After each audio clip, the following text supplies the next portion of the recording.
Here's the constant current load finished. It's going to be testing the 12 volt battery. You get 12 volts, 2.2 amp hour. It's got a 250 milliamp load on it, approximately. Switched that on 5 minutes ago.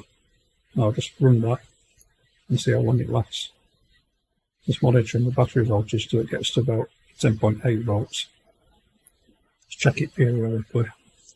That sort of load on it. It's constant current load, so you can work out how long it lasts. So if you put an half amp load of it and it lasts an hour when it's on half amp hour capacity, this is a quarter of an amp, so it lasts an hour, it's quarter of an amp, etc. So it's all I would do.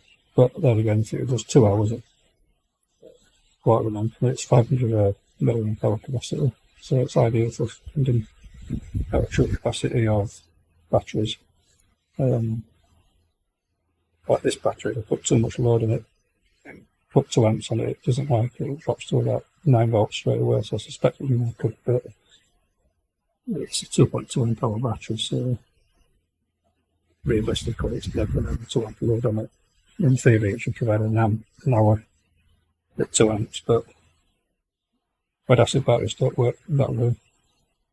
More current you put on them, the less capacity you have, like lithium batteries. So yeah, this electronic load, it works great. Great for testing power supplies, testing batteries. I think it's quite a success of this. You just need to find a better case for it. And I'll call that project complete. Thanks for watching.